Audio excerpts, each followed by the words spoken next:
So, hello everybody, hopefully you're having a nice day today. I decided to make a top 5 best planes in the game video, like planes slash jets. And I'm gonna do the same thing later with helicopters, like top 5 best helicopters, but that's later. Right now we're gonna be focusing on planes slash jets, and this is not gonna be in any order, like number 5 is better than number 1, or number 4 is better than number 2, it's not in any order, so these are like the top 5 best planes in general. So whatever I put in number 5 doesn't mean it's better than number 1. It's just, in general, what are the top 5 best planes, and you could just decide which one you want to buy. So yeah, with that out of the way, let's get straight into the video.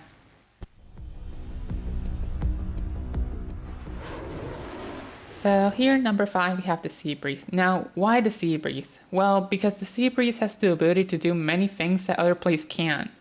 And like it has a bunch of abilities that people don't really use or appreciate. Like for example, it's a two-seater, so having it being a two-seater is already a big deal because you can get a friend with you and transport him wherever he needs to go, or both, go to the same place. So there you go. Transportation is a big deal in this game. So having a good plane that's pretty quick and can get you from one place to another, it's actually a good thing. It has insane acceleration, so if you need to take off really quickly, it's actually really good, or pull up really quickly. So that also helps in dogfights. It has like insane acceleration like the laser, maybe a tiny bit better than the laser. So if you need to pull up and then descend, like it's actually really good for that. It has machine guns and bombs, so you're not naked in this plane, so you can bomb people from a sky limit or a low altitude, like I'm about to do right here with this garbage truck. And it does have MG, so if somebody comes and attack you, you have decent handling to protect yourself with the MG, so there you go, you can combine both of them. And you actually have like the handling of the laser, and you can dogfight and protect yourself, so yeah, that's great. It can land on water, which is insane, so that's a big plus. Like, you can land on the water and then get up, and you can trick your enemies that way, so you have variety in terms of your playstyle. You have countermeasures, which is insane. You can customize your plane in the hangar. By the way, this is a con. You kind of need a hangar for this plane, so you cannot buy it right away. You need a hangar first, and you need to buy the hangar workshop. So yeah, it's a tiny con, but usually just wait for a hangar to go on sale. This aircraft's extremely cheap, so yeah, go pick one up. It's insane. So yeah, it also has armor. You can also land it underwater and turn it upside down, and you're basically in God mode. So if somebody's trying to orbital strike, you just land this thing underwater and don't come out. Just wait and just get orbital, and then you'll live. And like this plane has a lot of abilities that makes it really great. So yeah, it comes right here at number 5.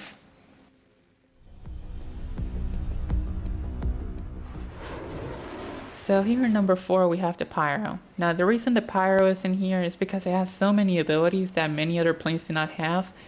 And yeah, let's get straight into it. So what makes this plane so special? Well, this is officially the fastest plane in the game with no bugs or glitches. So if you need to get from one side of the map to the other without any problem, or you're just struggling and you need to grab like a plane, then here you go, grab this one. This will get the job done. So if you need to go from LSIA to Paleto Bay just like that, grab this plane. Go to high altitude and you'll get there in like 2 minutes. It is that quick. Now, yeah, it does have more things like a really strong rudder. So if you hold like R1 or L1 and somebody's throwing missiles at you, just accelerating and holding the rudders, you'll literally avoid the missile. You can literally laugh at your opponent. It's that easy, and it is that fast. You can just hold R2 with L1 or R1, just, do like a little circle with the rudder, and then there you go. It's simple. You can literally avoid any missile in the game, even the Cherno box. So yeah, it also has this ability to dogfight, which is extremely good. It is very agile. It has insane machine guns now. Yes, they're not as strong as the laser, but basically 2 seconds of concentrated fire with these machine guns, and you can get a jet smoking. So it is really good to dogfight. It also has missile spamming, so if you need to take out NPCs, it's really good. Or if you need to take down a jet, so for example, your opponent is not turning around because your machine guns are non-explosive, and he's just laughing at you. Throw a missile at them, get them turning, light them up with your machine guns, and then there you go. You take down a target just like that. It is that easy, it is that simple, and it is that good. So yeah, this is the reason why the Pyro isn't number 4.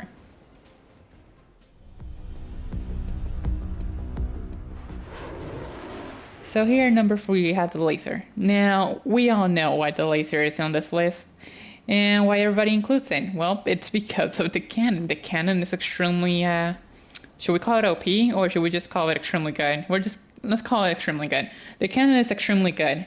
And well, it's the only reason why you see this aircraft here on free mode and death matches. You see it everywhere, and it's because of the cannon. The cannon is just too good. It's too good, and it just destroys everything on 1 to 2 strafes. So any armor vehicle that you see, like a Night Shark, an MOC cap, takes like 3 to 4 strafes, and it destroys it just like that. It is that strong. So yeah, it also has really good missiles. Now, when it comes to really good missiles, I mean like the range. It's like the longest range out of any missile in any jet.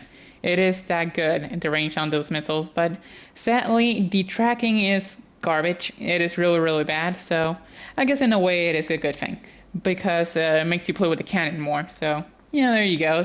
Pro or con, take it or leave it. But it also has really good performance, so it accelerates pretty quickly now. It doesn't have that really good of a top speed, so basically the Pyro will beat it. The Sea Breeze is kind of there with it. The Rogue will beat it. The Hydra will beat it, and like speed. So it is not the fastest jet. It does have insane acceleration though, so that's good.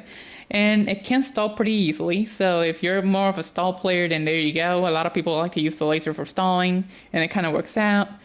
And you do not need a hanger for this. So yeah, that's really great. So it comes right here at number 3.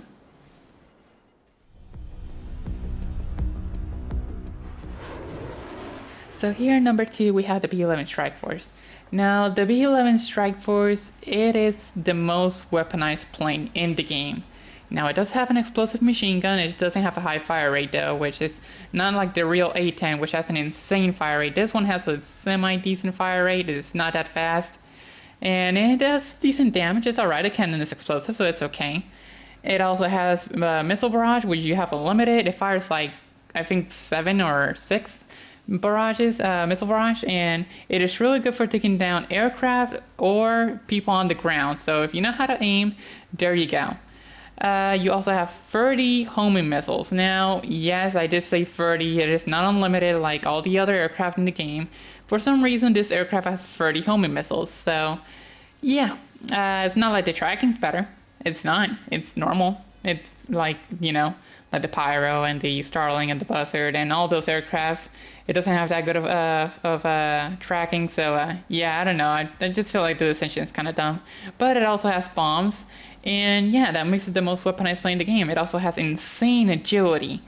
You can basically make a loop, basically like the Starling. It is really agile, and that makes it extremely good for dogfighting. This aircraft is really, really good for dogfighting, which, take it or leave it, I don't like it as a dogfighter. I like it as an air-to-ground attacker support.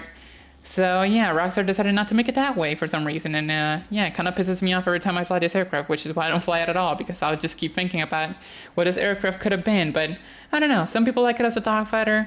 I just wish it was an air-to-ground support, but hey, win some, you lose some, right? So yeah, it is also extremely armored, so it is the most armored plane on this list. It takes like 5 to 6 homing rockets, if I'm not mistaken.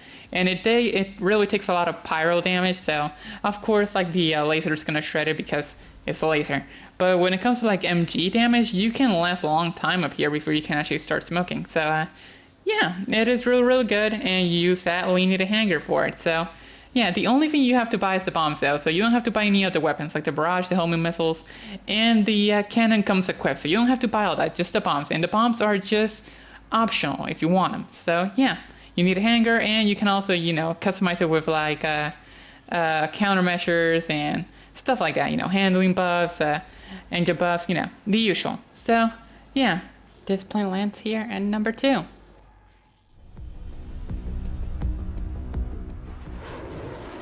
So here at number 1 we have the Starling. Now the reason the Starling is here at number 1, well, is because it is one of the most unique planes here in the list. So let's get straight into it because there's actually a lot to cover with this plane. So let's start out with the weaponry. It is alright, it is decent. You know, you have your bombs, you have your standard missile spamming like the Pyro, the Hunter, the Akula, the Savage. You know, planes like that, you know, that can homing spam. Nothing special when it comes to like the tracking or anything. It's just normal standard tracking, so it's okay.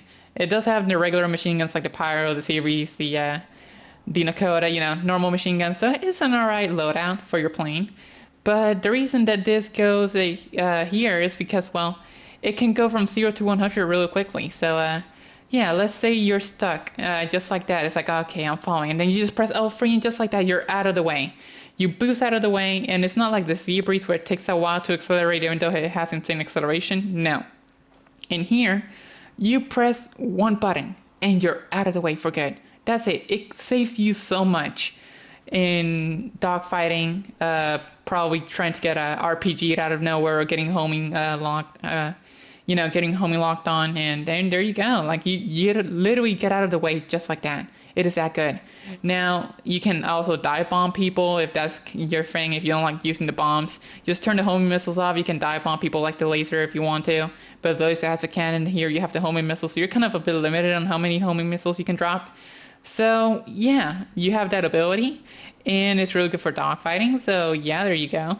What else can it do? I mean, you can basically use this for anything. I mean, use it for missions, use it for PvP. This is mostly a PvP vehicle. It is really not that good for missions because you kind of have to use the boost, and then you're gonna run out, and then you're gonna have to stall. And here's a little tip for those of you guys that don't know. If you stall the plane, the boost will refill faster, or you could just land it. But yeah, if you don't have time to land, then yeah, just stall. And then there you go. You get like 20-35% of your boost bar back. And then there you go. It's nothing special. It's just a little trick here and there. But yeah, this thing is also armored. It's really small. And yeah, I mean, you're just hard to take down because trust me, even the most advanced of players sometimes struggle against the Starling, even if they don't hit you. And it's because it is so small and it is a hard target, especially if you're using the regular MGs. It does take kind of a while to get them smoking. And yeah, I mean, it's overall a very good plane. So yeah, hopefully you guys have enjoyed my list. I don't know, I'll probably do the helicopters next, like I said in the intro. And yeah, hopefully you guys have enjoyed, and I'll talk to you guys later on the next one. Bye-bye.